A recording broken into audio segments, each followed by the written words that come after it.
Cet étrange vaisseau, implanté en plein cœur de la ville de Louvre, est en fait un musée. Situé à quelques kilomètres au nord de l'aéroport Roissy-Charles de Gaulle, Arkea est inauguré en 2010. Ce musée regroupe le produit des fouilles archéologiques entreprises depuis 30 ans sur l'est du département du Val d'Oise. C'est Cécile, la directrice d'Arkea, qui nous présente la vocation du musée. Ce musée renferme les collections archéologiques issues de toutes les communes de la communauté de communes Roissy-Porte-de-France, donc des objets de la vie quotidienne, de la préhistoire jusqu'au XVIIIe siècle, des objets aussi plus spectaculaires, beaucoup plus rares, notamment des objets, des bijoux, des éléments de parure découverts dans des tombes mérovingiennes, une girouette provenant d'un château détruit à la fin de la guerre de Cent Ans, le château d'Orville. Donc des objets finalement assez variés qui permettent de témoigner de toute la vie quotidienne des habitants du pays de France de la préhistoire jusqu'à aujourd'hui. L'intérêt de l'exposition et du musée, c'est on travaille sur on a vraiment fait attention à se focaliser sur un public qui est un public familial, qui est un public qui est novice en matière d'archéologie et que donc on développe différentes solutions muséographiques, voilà, des audiovisuels, des interactifs, des petites manipulations, des maquettes, des illustrations qui permettent de mieux comprendre les objets, de remettre tout ça en contexte d'utilisation et de rendre le propos accessible à tout le monde. En complément des expositions permanentes et temporaires, de nombreuses animations et ateliers pratiques sont présentés toute l'année aux adultes et aux enfants. Aujourd'hui, c'est un atelier cuisine autour d'un dessert du Moyen-Âge. Tout le monde a bien piqué sa pâte. Alors c'est quoi ce gâteau? C'est une dariole à la crème qu'on prépare. Donc on fait d'abord chauffer la pâte. D'abord, voilà, on va faire chauffer la pâte et ensuite on va la garnir avec une crème qu'on va préparer tout de suite dans quelques minutes. Donc c'est un plat médiéval. C'est une recette médiévale qui est tirée du Platine en François qui date de 1505, donc juste tout à la fin du Moyen-Âge. Voilà, un petit livre de cuisine qui a été écrit en vieux français et qu'on a décrypté tout à l'heure. Hop! En attendant que les darioles cuisent, la visite continue. Là en fait je cherche des ustensiles des périodes d'avant qui sont pas pareils que maintenant en fait. D'accord.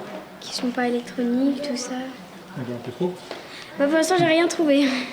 En fait, le jeu, c'est de trouver. Il y a des objets, il faut les retrouver. Comment est-ce que c'était en céramique avant? Donc moi, là, je cherchais le beurre et j'ai trouvé ça. C'était un sino. Et on mettait le beurre dedans. Tu trouves ça intéressant ce que tu as fait aujourd'hui? Ah oui, c'était bien. À l'époque des Gaulois, on avait aussi des petites passoires comme celle-ci qui servaient aussi à conserver la faisselle, à fabriquer la faisselle. D'accord? Exactement comme la petite passoire que vous trouvez dans votre supermarché maintenant. D'accord? C'était la même. Cette interactivité entre le passé et le présent se retrouve aussi dans le projet d'Arkea, car ce n'est pas qu'un musée. C'est aussi la mise en valeur des objets retrouvés sur 3 sites de fouilles à proximité, la nécropole mérovingienne autour de la tour Saint-Rieul en face du musée, le patrimoine céramique de la vallée de Lisieux, ainsi que le site du château d'Orville. Alors là, vous avez devant vous l'illustration qui permet de restituer l'état d'origine du château d'Orville qui se trouve en bordure de Louvre à proximité de la Francilienne. On voit les vestiges du château depuis la Francilienne. Ce château aujourd'hui c'est donc un site archéologique puisque le château a été détruit. Le site est fouillé depuis 2001.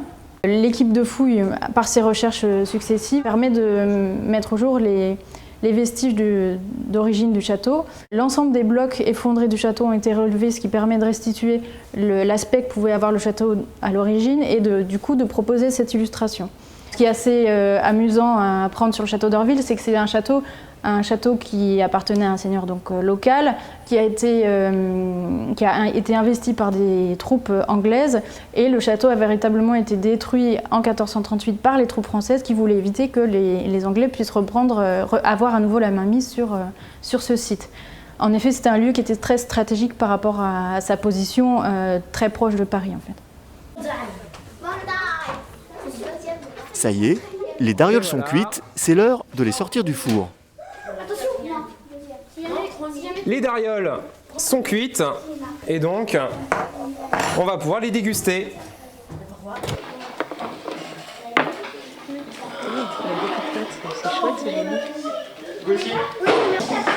Moi j'aime pas la consistance, c'est le goût. Donc c'est ce qu'ils mangeaient au Moyen-Âge? Oui. Enfin, à part la pâte. Vous, ils mangeaient un flou. C'est trop bon. Alors C'est très très bon. Avec ses bornes vidéo, ses reconstitutions, ses objets à manipuler et ses maquettes, Arkea propose une nouvelle approche plus pédagogique de l'archéologie, le tout dans un remarquable écrin ouvert sur le passé et ses trésors.